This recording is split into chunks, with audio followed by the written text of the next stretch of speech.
Hi Jeanette. Okay, so follow up from our session. Very brief. I'm not going to do tons because I don't want you to get bogged down in looking at what I'm doing. I want you to be more focused on what you're doing. So I'm going to do just a brief overview of each exercise, then you can just crack on. So the first one we did was our frog unload. So we set up for that on all fours. So I'm going to come to all fours and I'm going to take my knees slightly wider than hip distance and my big toes come together at the back. So once you're in that position with the hips, you're going to sit your bottom down to your heels. And we know for you that that's a little bit tight and that's okay, right? So you go as far as you go. We walk the hands away. And again, same thing with the shoulders. If your shoulders are a bit grumpy, keep the elbows a little bit bent. Otherwise, walk the arms away as much as possible.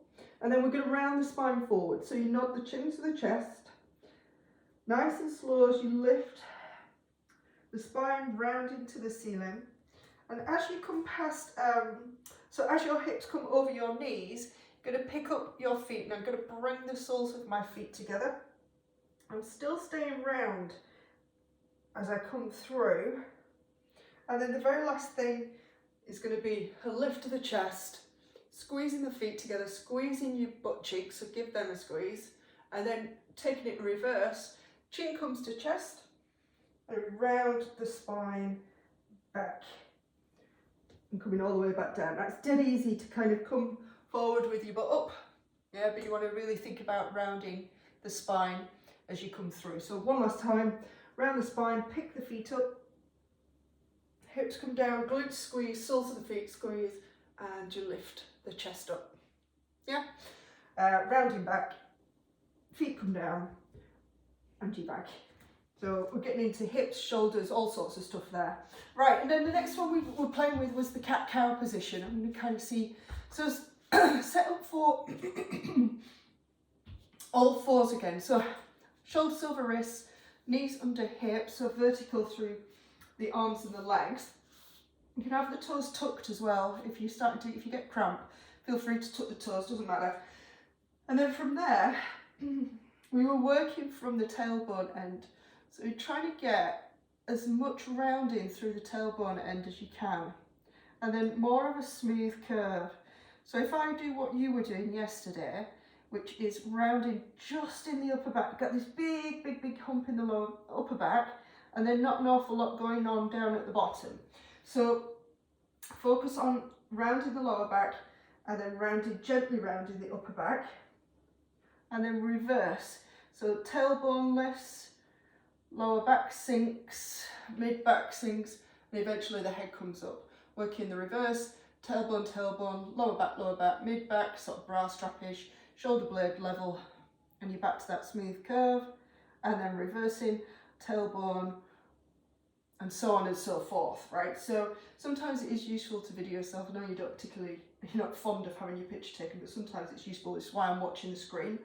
You can reverse that so you can go the other way. So you could go from, go from the other end. So you could go from the head.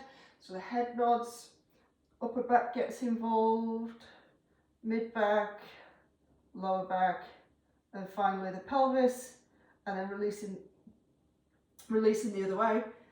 Head, mid back. Oh, this one's hard. Lower back and pelvis. So it's hard, I find it, and I think you did as well yesterday, kind of find it harder to work from the head end. It is what it is. But the more, essentially what we're trying to do is reconnect your brain to your spine and help your spine and your brain kind of realise that they've got more movement than we perhaps thought they had. So it's just learning to move in a different way, really. Rhomboid push-up. So we're on all fours again, and this is the one where the shoulder blades come together as the body sinks between the arms, and then you push the floor away and the shoulder blades go wide. We're kind of trying to stop before we come into this hump position again. So flat back, shoulder blades come together, shoulder blades go wide, and so on and so forth.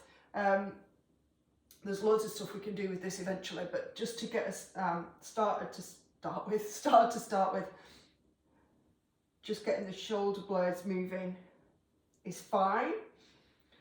And then we added in here a nice shoulder stretch. So we had our hands out, come down with the elbows. You come away a little bit so you can see what I'm doing. So I've just brought my elbows down to the floor, and I'm going to turn. You can do it here. I think we did one here where we just sat the hips back and you were hugging the elbows towards each other. I'm going to turn so you can see. So I'm actively hugging my elbows in as I sink the hips back. And then we turned the hands over. So we came to here, and we're trying to get the thumbs on the floor. And then the same thing again there, sinking the hips back.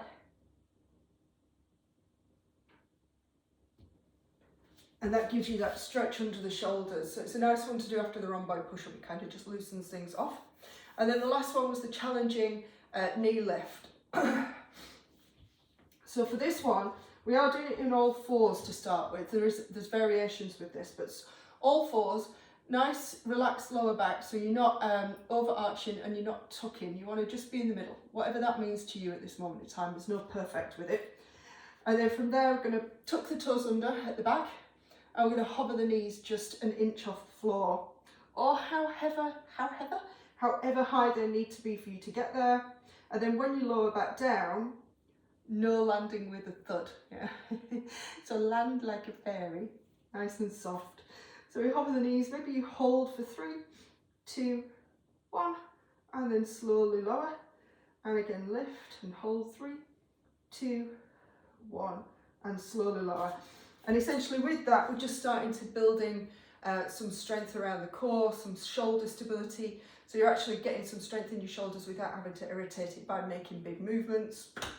The final one that we did, and this was a struggle for you, it's a struggle for everybody, so don't worry about it, is to shift the hips back slightly. So once you've kind of picked up your knees, you're trying to sink your bottom down towards your heels. And don't worry about how far I go, just see if you can close the knee a little bit.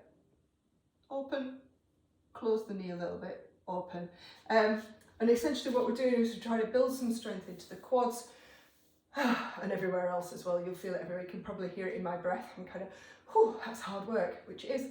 Right, so I'm going to leave it there. Like I say, don't get all bogged down in watching me and going, oh, she can do this and I can't do that. Don't worry about any of that. Just focus on what you can do, which is more than you think. A lot more than you think, I think. You did really well yesterday. And we shall move on next Friday, and I'll get this uploaded now.